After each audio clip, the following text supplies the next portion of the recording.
বন্ধু বান্ধৱীসকল, ৰাতি বাহিৰত কাপোৰ মেলি থয় নেকি? যদি ৰাতি বাহিৰত কাপোৰ মেলে তেন্তে কি হ'ব পাৰে? তাৰেই দুটামান কথা লৈ আপোনালোকৰ ওচৰত উপস্থিত হৈছো। বন্ধু বান্ধৱীসকল, বহুত মানুহে ৰাতি বাহিৰত কাপোৰ মেলি থোৱা দেখা যায়।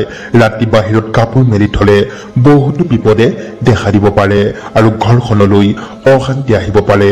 এই কথা শুনিবলৈ সৰু যেন লাগিলেও ইয়াৰ দ্বাৰা বহুতো ক্ষতিগ্ৰস্ত হ'ব পাৰে। ইয়াৰ দ্বাৰা শিশুসকলৰ অধিক ক্ষতি হ'ব পাৰে। বিবাহিত মহিলাসকলৰ ওপৰতো ইয়াৰ প্ৰভাৱ পৰে। গতিকে জানো আহক ইয়াৰ সম্বন্ধে। বন্ধু বান্ধৱীসকল, আমাৰ আশে পাশে অশুভ শক্তিসমূহ ঘূৰি থাকে। ৰাতি যিমানে হৈ আহে ইহঁতৰ শক্তিও সিমানে বৃদ্ধি হৈ গৈ থাকে।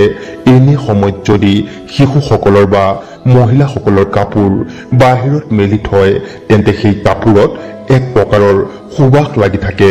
এনে সুবাসৰ দ্বাৰা অশুভ শক্তিসমূহ বেছি আকৰ্ষিত হয় আৰু ইয়াৰ দ্বাৰা সেই শিশুসকল বা মহিলাসকলৰ গাত বেয়া শক্তিৰ প্ৰভাৱ পৰিব পাৰে।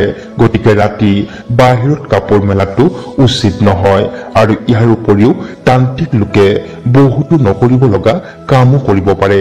এই ক্ষেত্ৰত কেতিয়াবা দেখা যায় যে বাহিৰত কাপোৰ মেলিলে চুৰি কৰি লৈ যায় বা কাটি নিয়াও দেখা যায়। গতিকে এই ক্ষেত্ৰত নিজেই সাৱধান হোৱাটো উচিত। পুৰুষসকলৰ ক্ষেত্ৰতো ইয়াৰ দ্বাৰা প্ৰভাৱিত হ'ব পাৰে। সেয়েহে সন্ধিয়া হোৱাৰ আগে আগেই কাপোৰ ভিতৰত সোমাই থব লাগে।